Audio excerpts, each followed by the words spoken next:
Hello, I'm Ebony Bledsoe of Homegirl Astrology, and I'm here with Mychal Bryan of the Oraculos School of Astrology, and this is the Oraculos podcast. Hi, Mychal. How are you today? I'm doing so good. You say that so nice that I wonder why we haven't been doing this from a long time ago, Ebony. Like, you just really sound amazing. Like, what the hell? You know, watch a lot of daytime television, I guess. Well, we're talking about a very controversial topic today, so I'm into it. Well, let me just preface before people get ready with their pitchforks and things. Ebony is the one who chose this topic, so I am only following. I am only following where I'm told to go. So, Ebony, you go for it. Yes, I take full responsibility for this, and unless it goes left, then that's back on you. Okay.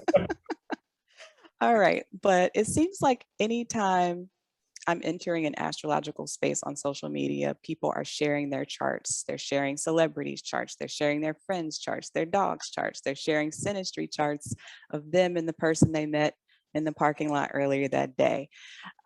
So, in these virtual spaces, when people are sharing chart information, I just wonder what your thoughts are on sharing your chart publicly.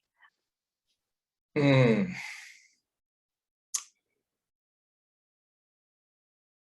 The first thought I have as you say that is that there aren't that many good astrologers in the world. And there are many good astrologers in the world, but there aren't that many. And like in any field, the people who exist as the masters of that field are few and far between. And I think that astrology is much the same way because it is a craft. And within any craft, you will have people who excel and who outstripe all the rest. And then you will have the larger populace of people who practice that same skill or ability who will never attain to that level of mastery. So that's the first thing I want to preface my next statement with saying that there aren't that many masterful astrologers in the field. And for the most part, they're definitely not these people who are in these online forums and who are on these online chat rooms.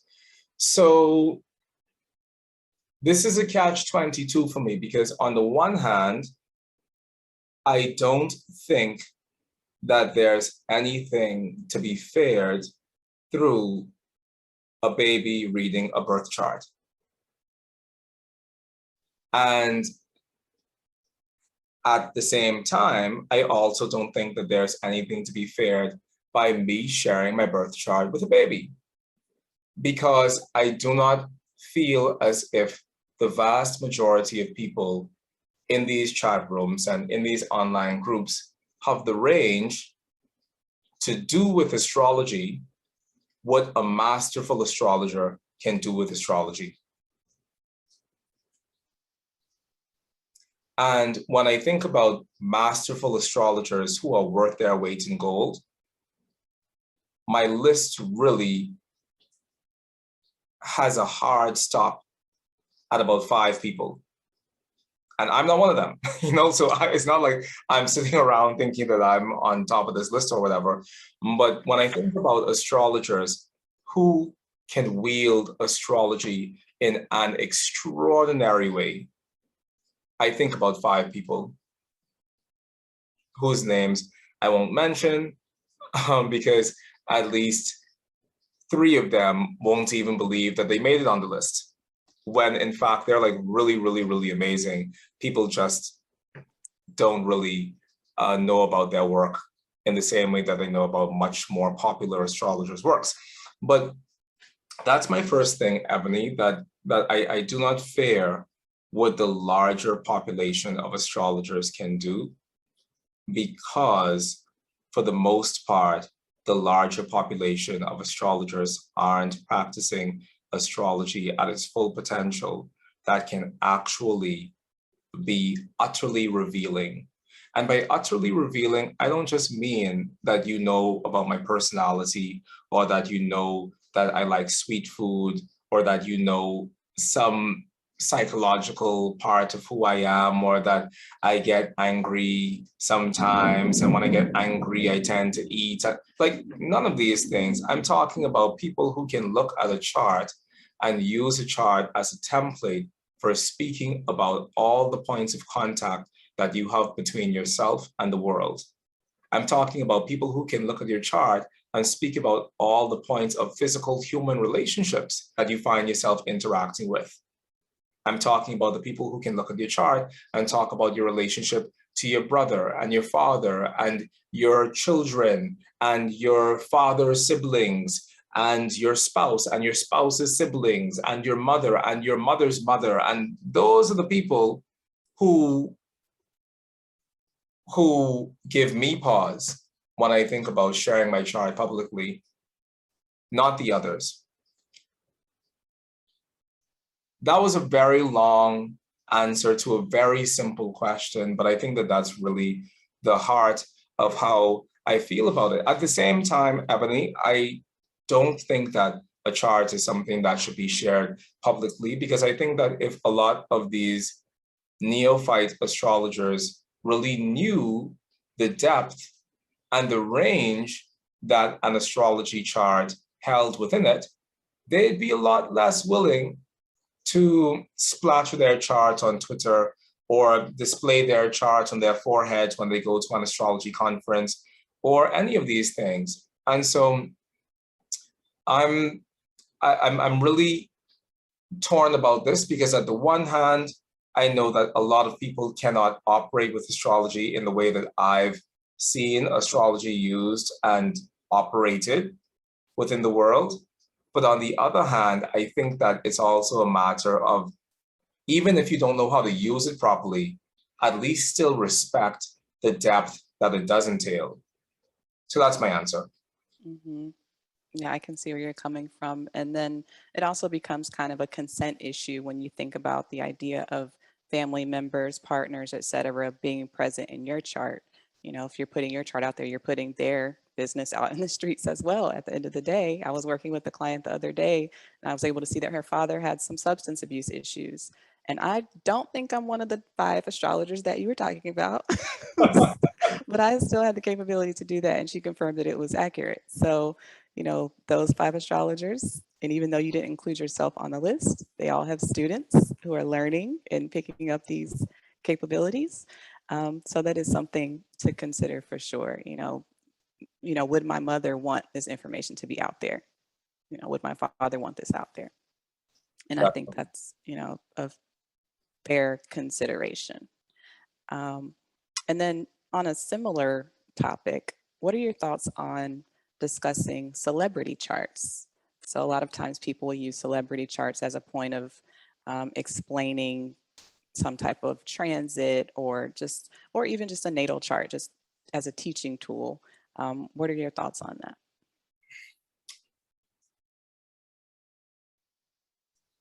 The use of celebrity charts has always been a part of, it's just always been a part of astrological history.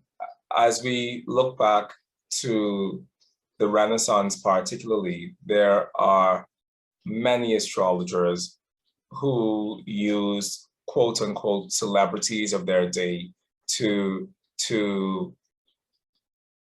amplify the content of the books that they were writing. So I'm thinking specifically of Jean-Baptiste Mohan, who in his book on revolutions or solar and lunar returns, he goes through example after example of not just his charts, but also other people who were famous or popular at that time as well. And William Lilly wrote commentaries on the natal horoscopes of members of royal families, and John Gadbury has an entire book of nativities. And there's this concept that comes to us from the medieval period, and we find this coming up in the work of Abraham ibn Ezra and other astrologers of that time of writing nativitas. And a nativitas is essentially an astrological biography that you write of someone, in which you look at someone's lives through the lens of their natal astrology, but also through the lens of how their lives evolved throughout time through predictive astrology as well. So this concept of creating nativitas as a means of explaining astrology or as a means of teaching astrology has always been a part of what we do as astrologers. So I don't think there's anything particularly wrong with that. And, you know, I tend to be a very Saturnian person, and as one would imagine, the thoughts and opinions of a Saturnian person tend to not be the ones that are in vogue. But the long and the short is that I see nothing wrong with it. And I think that when you become such a public figure, there's a part of you that you give to the public. You know, there's this quote that comes from William Shakespeare about giving up your 7 pounds of flesh. And then there was a movie about it with Will Smith called 7 pounds. So I think that we all, as we choose to step more and more into the limelight, can you hear the rain outside? Yes. Okay, cool. Is God angry? I don't know. Someone's probably going to be angry by this. But I think that when we choose to step into the limelight, there is a part of us that we give up to the world that probably belongs to the world. And we can discuss whether or not that's good or not, or whether or not it's ethical or not. But I don't know. I think that if a celebrity's chart is in the public domain, there's a part of me that just acknowledges that that has always been a part of our astrological practice. And I don't necessarily think that it's an incorrect use of our astrology. Whether it's the most ethical use of our astrology, since we're still talking about someone's life, is potentially speculative, but I don't think it is necessarily an incorrect use of astrology, especially if it's being used in a constructive teaching environment. If it's just being used to fashion your local gossip column with more gossip that has the celestial stamp of heaven as its approval, because, oh, look, it's also happening in their natal chart, I think that that is potentially problematic. But if we can use astrology to teach and create better astrologers, and we do that through using the charts of public figures, then I'm completely okay with it. Okay, that's the word. All right. Well, thanks, Mychal, for answering my deep burning questions about sharing charts and celebrity charts. So we'll see how folks feel about it. Well, so you also brought up some interesting points, Eboni, and how do you feel when you attend a conference and it's expected that you give up your big three? I mean, have you attended a conference where that was an expectation, and how did you navigate that? Yeah, I think the first conference I attended made that request of folks to put it in their little Zoom name. And at that point, I didn't fully understand what was in the natal chart and what capabilities, would allow someone to read so much into my life and other people's lives around me. So I think I did it, with no problem. But now going forward, I don't know that that's something that I would do. I might give some of the chart. Some things are pretty easy to figure out. If you know my birthday, you're going to know, a lot of things. But giving the rising sign and the degree, no. Yeah. As I think about a lot of the astrologers who I have the pleasure of calling friends and colleagues, and some of them are on that list of top 5 astrologers. More and more of them have expressed this thing of being less willing to share their natal charts for public consumption. And I'm thinking about one friend in particular who, at a conference less than 10 years ago, shared a great deal of information about her natal chart. And now 10 years later, she's really hesitant towards sharing that information. And I don't necessarily know what that's about for her or why that is. But I know for me, I'm just not comfortable. It's not something I'm comfortable with. And I'm also not comfortable with people leaning in and poking and prying and asking, because I think that there is a big portion of it that has to do with consent. If someone hasn't given consent for you to know their natal chart information, there's probably a reason for that. I mean, who knows? For some people, it might be an age thing. They probably don't want to reveal their age. But for other people, it may be they're just not comfortable with you knowing every single detail of the inner workings of their lives. And I think the more we understand about astrology and the more proficient we become at practicing astrology, the more we realize that there's an extraordinary amount of power to be found within someone's natal chart. And for me, a hard stop in my life is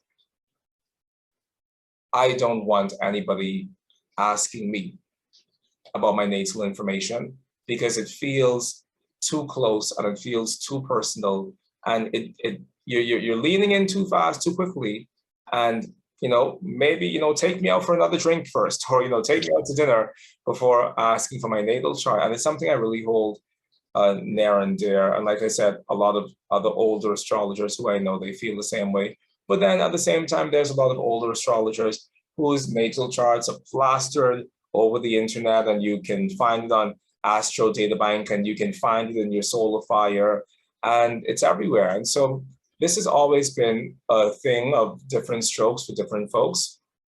I know there's one book by a very famous astrologer that has his natal chart on the front cover.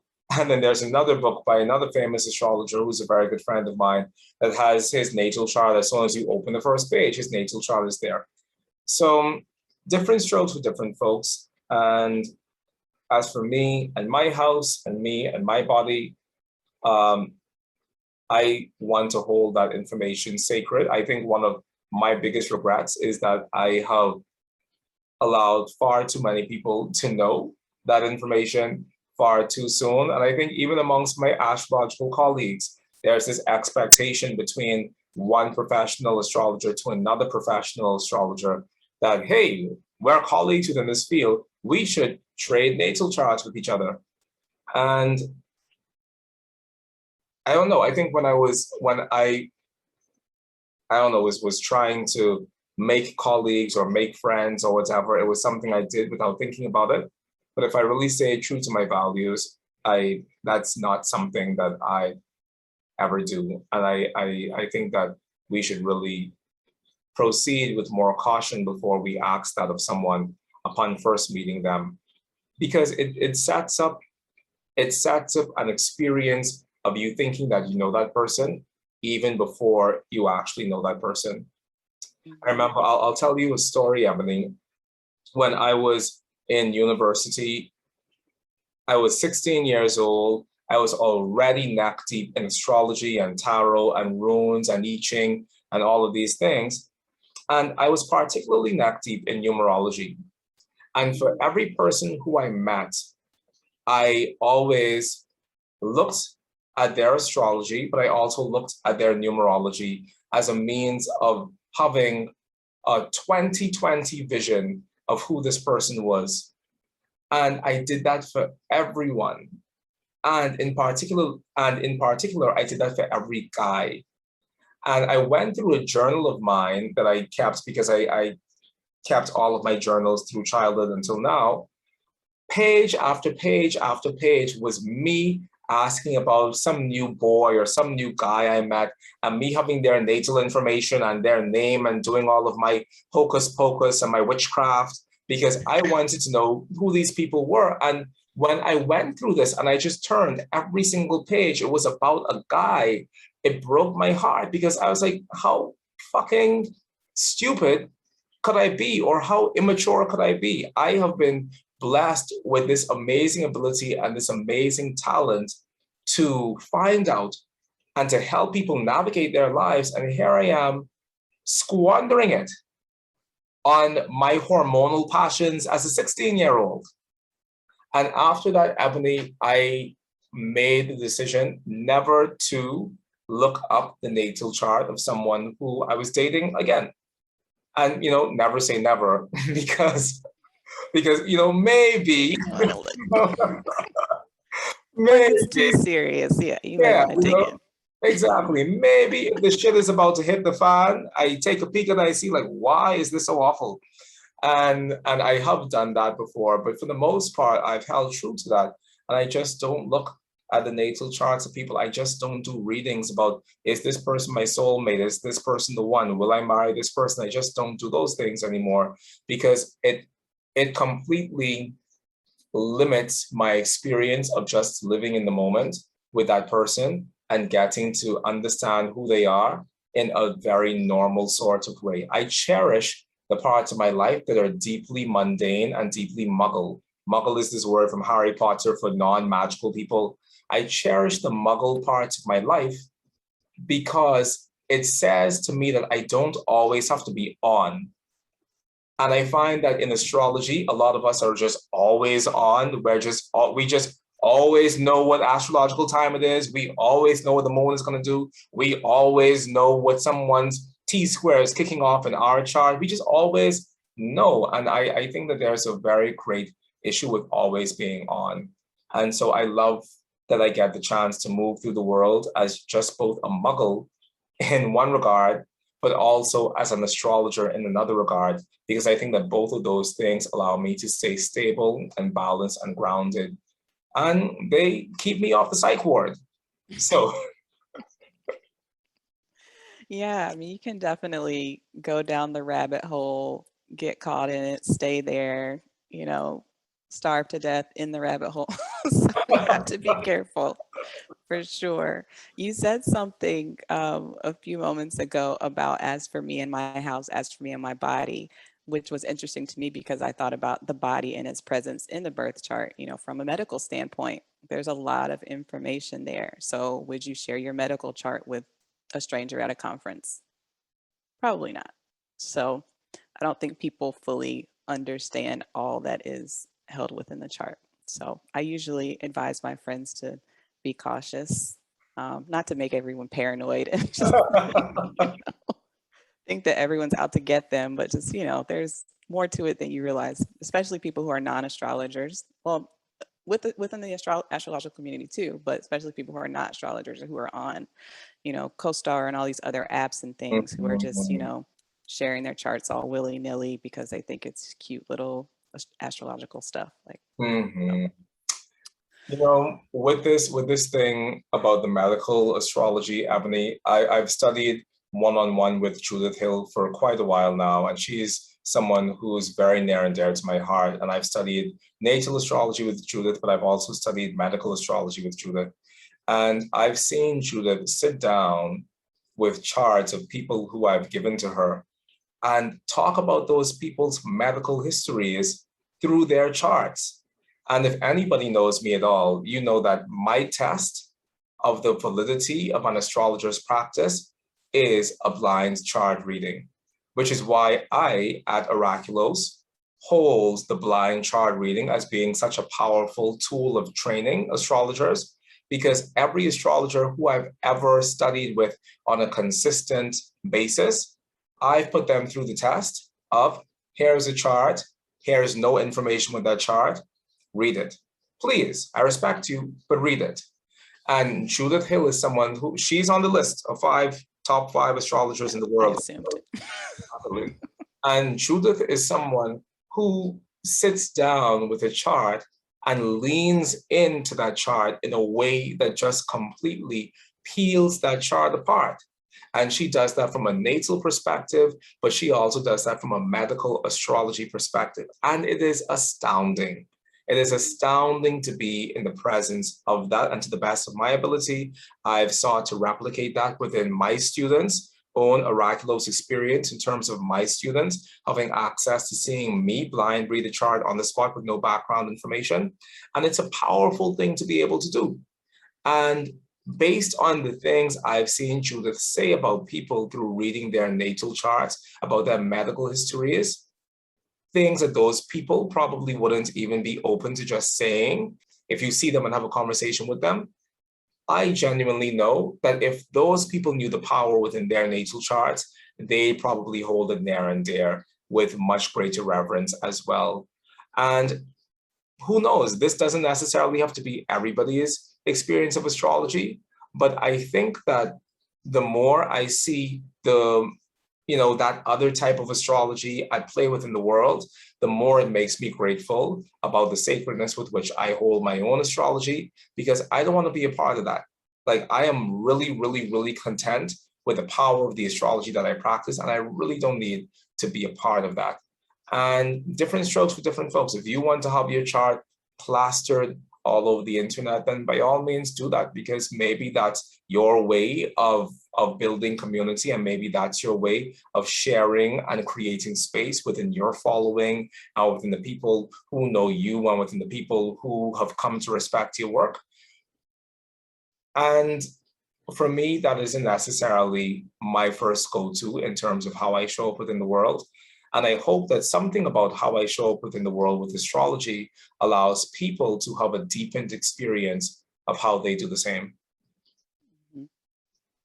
Well, I think at the end of the day, people will make their own decisions as to how they want to proceed with that. But I think, at least hopefully, we provided some good context today so they can make an informed decision going forward. All right. I think that's a good place to stop that. That's a great place to stop. Eboni, thank you so much for holding the space with me, and thank you for always bringing these insightful questions. Even when they're uncomfortable, I definitely Gotta lean in. Gotta lean in. So thank you so much, Eboni. All right. Thanks, Mychal. You're welcome. Bye-bye. Bye. I think that'll be a good one. We did that. Yeah.